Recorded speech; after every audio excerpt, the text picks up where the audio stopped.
Halo Sobat Traders, Assalamualaikum. Ketemu lagi dengan saya Ari dari channel Sobat Traders. Hari ini tanggal 25 Februari tahun 2021 ya. Hari ini topik bahasan yang akan saya sharingkan di channel YouTube saya adalah di episode ke-10 mengenai average up and down ya. Jadi kita mencari momentum terbaik untuk melakukan average up and down.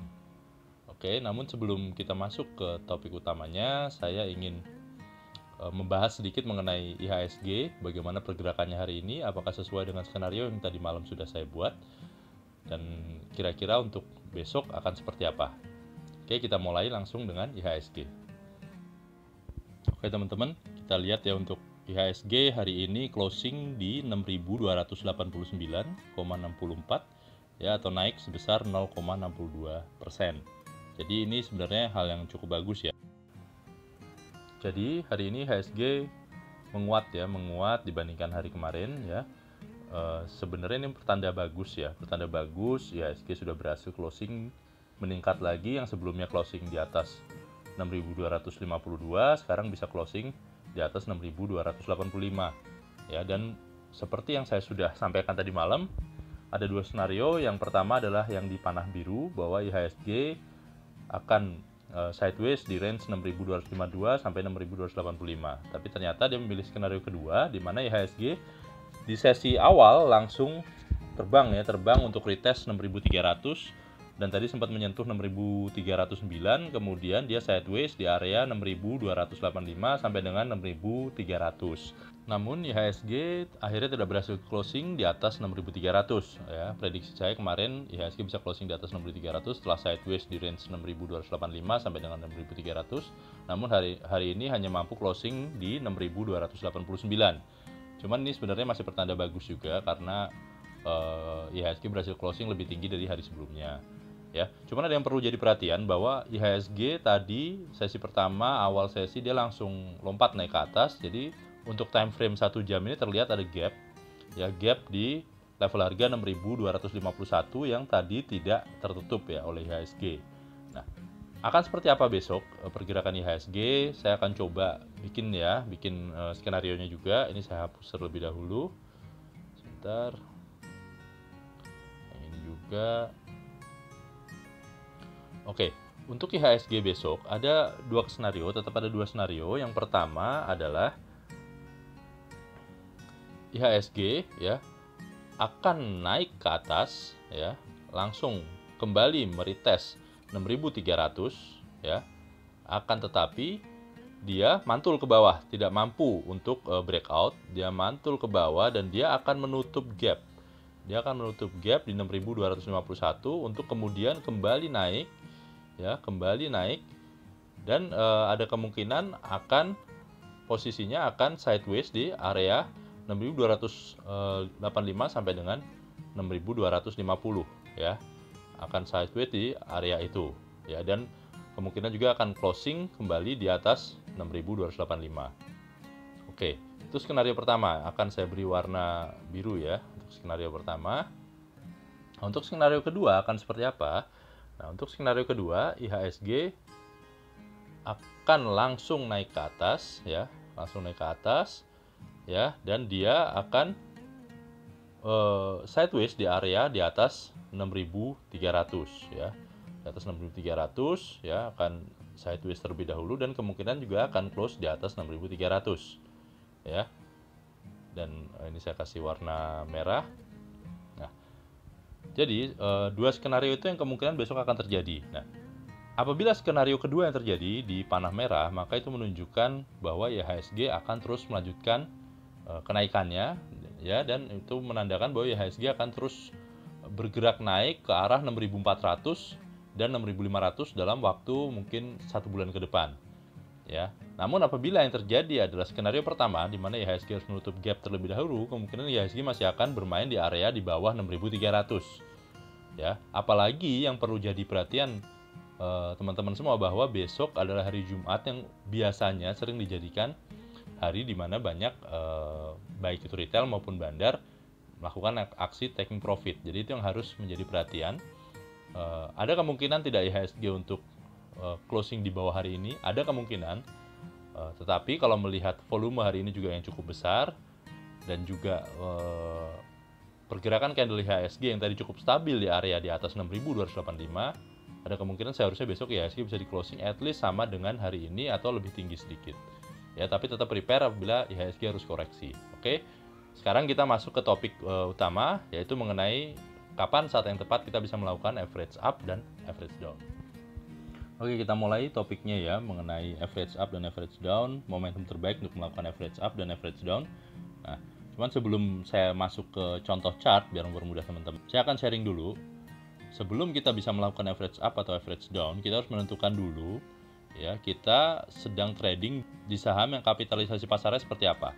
Contoh, kita bermain di saham blue chips, ya, atau saham middle cap atau saham small caps itu berbeda-beda. Kalau untuk saham blue chips ya, saya biasanya tidak akan sering-sering melakukan namanya average up maupun average down.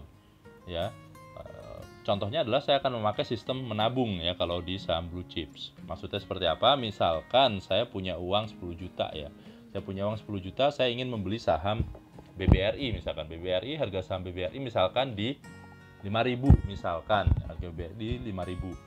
Maka yang saya akan lakukan adalah di bulan pertama saat saya menabung, saya akan beli 20 lot ya untuk saham BBRI. Ya. Terus kemudian ternyata di bulan depannya saham BBRI naik menjadi 6.000. Makanya di bulan depan saya akan membeli bukan 20 lot, saya akan membeli maksimal 15 lot. Ya, untuk saham BBRI. Di bulan berikutnya lagi ternyata saham BBRI turun menjadi 3.000. Misalkan ya, turun menjadi 3.000. Ya, saya akan membeli saham BBRI sebanyak 30 lot. Jadi terus saja seperti itu. Jadi saya tidak secara tidak langsung itu sebenarnya adalah average up dan average down. Ya, tapi ya dengan cara dollar cost averaging ya, bukan dengan sistem average up atau average down. Ya. Tapi secara tidak langsung itu akan menjadi harga rata-rata yang akhirnya tetap akan menguntungkan buat kita untuk jangka panjang. Ya. Oke, kita kembali ke average up dan average down. Untuk saham-saham middle caps biasanya itu yang saya sering pergunakan untuk trading swing ya, trading swing bukan scalping, bukan one day trading, karena harusnya dengan scalping atau one day trading kita tidak mengenal namanya average down dan average up. Ya, kita harus selesaikan hari itu juga, mau kita loss, mau kita profit harus selesaikan. Ya, harus ketat dengan trading plan kita. Nah, kalau untuk swing misalkan saya beli saham misalkan saham Elsa. Pada saat saya beli harganya adalah 460 misalkan. Terus kemudian selama beberapa hari dia mengalami penurunan menjadi besoknya misalkan 450, besoknya lagi 445, besoknya lagi 430, terus besoknya sempat naik ke 440, besok lagi sempat akhir turun ke 410. Nah, kita harus tahu momentum kapan kita harus melakukan namanya, kalau dia turun berarti average down. Ya, kalau dia naik berarti average up. Nah, momentum itulah yang banyak saya lakukan itu di saham-saham middle caps ya, karena itu yang saya gunakan selama ini untuk trading swing ya. Jadi idealnya adalah memang di saham-saham seperti itu ya, karena saham-saham seperti itu yang kita masih bisa hold dalam jangka waktu mungkin sekitar berapa bulan maksimal, atau bisa kalau saya biasanya minggu hitungannya ya, 5 sampai dengan 5 hari misalkan sampai dengan 2 minggu ke depan biasanya saya akan hold. Kalau memang dia menunjukkan penurunan ya, menunjukkan penurunan, saya bisa tentukan momentum untuk average down, dan apabila ini mengalami kenaikan dan dia breakout beberapa resisten, di situ mungkin saya akan melakukan average up ya. Nanti kita akan bahas di chart. Kemudian untuk yang saham-saham small caps, nah ini small caps ini biasanya kalau saya lebih sering pakai untuk trading harian ya. Seperti saya disebutkan tadi bahwa kalau saya trading harian berarti saya tidak mengenal sebenarnya namanya average up maupun average down. Tapi apabila misalkan teman-teman ada yang awalnya berencana trading harian tapi ternyata akhirnya tidak keburu menjual saham tersebut, entah itu pada saat naik ataupun pada saat turun, ya mungkin teman-teman bisa praktekkan namanya average up maupun average down. Tapi menurut saya itu efeknya tidak akan terlalu banyak, malah bisa menjadi lebih buruk apabila teman-teman mengalami penurunan. Ya, dimana kalau kita trading penurunan itu kadang-kadang kalau untuk saham-saham small caps itu bisa langsung ARB ya, bisa langsung ARB, ataupun kalau naik bisa langsung ARA. Ya agak sulit ya kalau kita ARB kita langsung, misalkan kita langsung average down, belum tentu besok naik, bisa jadi besok ARB lagi. Lama-lama uang kita habis hanya untuk average down. Begitu juga kalau dia ARA, ya agak terlalu riskan juga kalau kita average up, karena bisa jadi besoknya dia ARB setelah arah. Jadi menurut saya kalau saham-saham small caps yang kita gunakan untuk trading, one day trading atau scalping, sebaiknya tidak ada mengenal kata-kata average up maupun average down. Tapi apabila ada saham-saham small caps mungkin yang memang lebih stabil pergerakannya dan kita bisa jadikan untuk swing, yaitu bisa kita lakukan average up dan average down. Jadi clear ya, bahwa ada 3, kita tentukan dulu. Pertama, metode trading kita mau seperti apa? Investasi kah, trading swing kah, atau trading yang one day trading gitu. Jadi itu juga kita harus menentukan saham-saham yang akan kita masukkan di tipe trading kita. Kalau untuk investasi ya otomatis saham-saham blue chips ya. Kalau untuk trading swing mungkin saham-saham middle caps atau small caps tapi yang pergerakannya masih bisa diprediksi dan tidak terlalu volatile.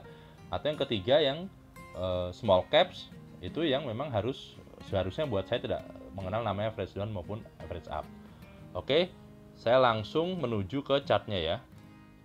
Oke, ini saya ambil contoh saham Waskita Karya ya. Saham Waskita Karya, misalkan nih kita beli saham ini kebetulan di level di bawah sini ya, misalkan beli di tanggal 9 November ya, dimana kebetulan saham Waskita terus mengalami kenaikan ya. Kalau kita lihat ini terus mengalami kenaikan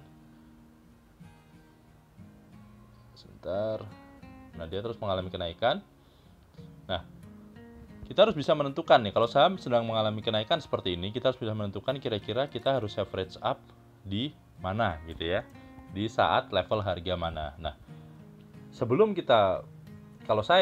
saya menentukan, saya nggak mau pakai feeling, saya nggak mau pakai kira-kira, saya akan coba yang simple aja. Saya tetap pakai namanya garis Fibo. Oke, jadi saya akan menggunakan Fibo untuk melihat dari penurunan terakhirnya dia akan naik sampai batas mana ya. Ini kan terakhir penurunan di sini ya, dia ke sini ya, ke bawah di area ini. Nah, kita lihat sekarang, kita kembali perbesar di sini. Nah, di sini ya saham Waskita ya, pada saat dia terus naik dari hari kita beli ya, ini tanggal 9 ya, dia terus naik ya. Di sini mungkin saya belum melakukan average up ya. Saya akan melihat poin-poin penting seperti saya pernah cerita bahwa akan ada di level 382 ya, level 382, kemudian 50 dan 61. Nah, mungkin saya baru akan mulai melakukan average up pada saat dia menyentuh momen di 618 ya, di Fibo 618 di 2 Desember. Ya, karena di sini terlihat bahwa ini terus naik dan dia sudah menyentuh level 618, dan apabila dia bisa break dari sini, ada kemungkinan dia akan naik lebih tinggi ya. Jadi di sini mungkin saya akan melakukan average up, dan apabila berhasil saya average up, dan untuk average up sendiri ya, misalkan kita punya saham Waskita dengan jumlah nominal 10 juta ya, 10 juta rupiah, untuk average up yang benar adalah kita harus melakukannya maksimal sebanyak 25% dari total saham yang kita miliki. Misalkan kalau kita punya 10 juta, berarti kita melakukannya adalah dengan maksimal 25%, yaitu 2,5 juta. Jangan sampai kita average up-nya itu besarnya sama, yaitu 100% dari modal kita. Yang 10 juta, kita average up juga 10 juta, itu justru akan menghancurkan porto kita, menghancurkan harga average kita nantinya, dan beresiko terhadap portofolio kita nantinya ke depan apabila dia mengalami penurunan. Jadi sebaiknya untuk average up itu kita adalah di 25% biasanya kalau saya. Dan saya maksimal melakukan average up itu 2 kali maksimal. Jadi misalnya kita sudah lakukan di sini, ternyata saham Waskita naik kembali, kita bisa melakukan average up di level setelah dia breakout nih. Kalau ini kita lihat dia breakout di 78,6 ya, saya akan melakukannya di level 100% di sini ya. Mungkin di tanggal 4 Januari saya akan average up kembali maksimal 25%. Jadi 2,5 juta lagi. Jadi total nominal yang ada di portofolio saya yang ada di Waskita adalah 15 juta setelah 2 kali average up. Ya, jadi itu adalah yang paling ideal dan paling maksimal untuk trading plan yang saya jalankan adalah seperti itu. Dan itu cukup berhasil ya kalau memang kita mau average up seperti itu.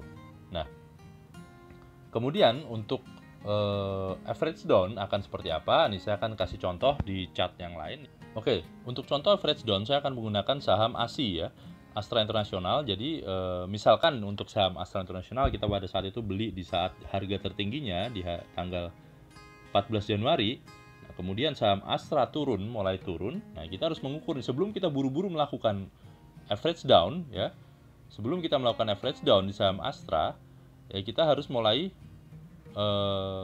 berpikir untuk kira-kira penurunannya akan sejauh mana, ya. Di titik poin mana saya bisa melakukan average down, ya. Ingat ya, kita tetap harus coba menghitung, bukan pakai feeling, ya. Akhirnya saya biasanya melakukan hal yang sama, saya pakai Fibo juga. Saya coba tarik dari kenaikan terakhirnya di sini, ya, sampai dengan dia di sini, ya. Kira-kira akan ada penurunan di level mana?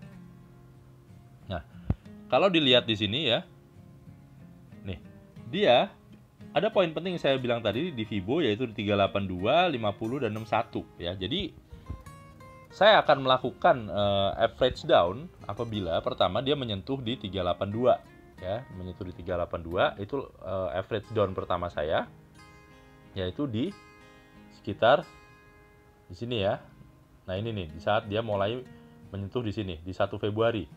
Saya akan melakukan average down di level harga 5975 misalkan waktu itu.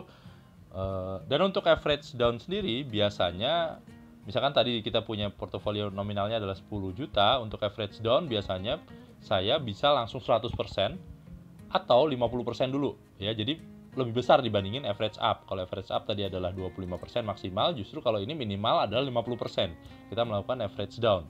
Supaya apa? Supaya mempengaruhi harga average kita nantinya lebih besar dibandingin kalau kita hanya memasukkan 10%, 25%, ya. Jadi dengan 50% itu akan berpengaruh cukup signifikan terhadap average kita, ya, menurunkan average harga yang kita miliki. Nah, kemudian di level mana lagi saya akan melakukan nanti yang namanya average down? Nah, kalau kita lihat lagi di sini di titik Fibo terpenting juga ada di 618. Apabila nanti dia menyentuh harga di 618 di 5375, maka saya akan melakukan satu lagi average down, ya, bisa 50% lagi. Jadi total nanti average down saya adalah 100%. Jadi nanti terakhir portofolio saya menjadi 20 juta untuk di Astra Internasional.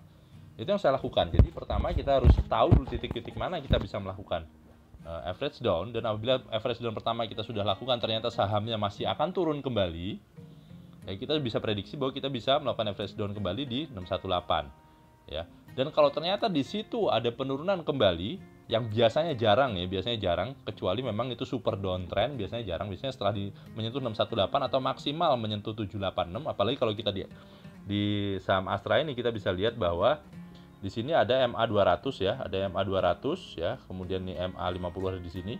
Apabila nanti dia breakdown dari 618, kemungkinan besar dia akan mantul di MA200 dan dia akan kembali naik, ya. Jadi hal itu yang harus kita perhatikan pada saat kita akan melakukan average down, ya. Jadi tadi sudah jelas ya, untuk average up kita melakukannya bagaimana, untuk average down juga kita melakukannya bagaimana. Jadi tidak perlu kita memakai feeling, tidak perlu kita bertanya kepada orang lain, karena bisa jadi level entry kita dengan orang lain itu berbeda. Kadang-kadang suka banyak bertanya kepada saya, kapan saat yang tepat buat saya untuk average up, kapan saat yang tepat buat saya untuk average down.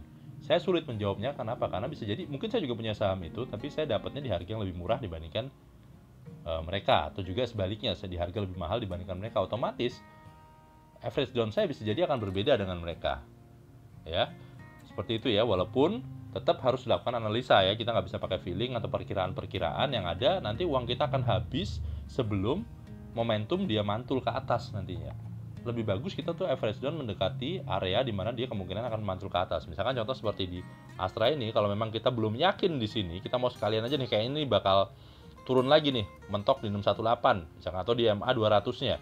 Ya bisa, ya sudah, kita tunggu saja sampai dia turun di level ini di 5250, baru kita melakukan average down 100% dari porto kita. Misalkan 10 juta kita tambahin 10 juta lagi. Itu akan berpengaruh signifikan, dan begitu dia mantul, ya, otomatis kita langsung kemungkinan besar untuk porto kita bisa hijau kembali atau mendapatkan floating profit kembali.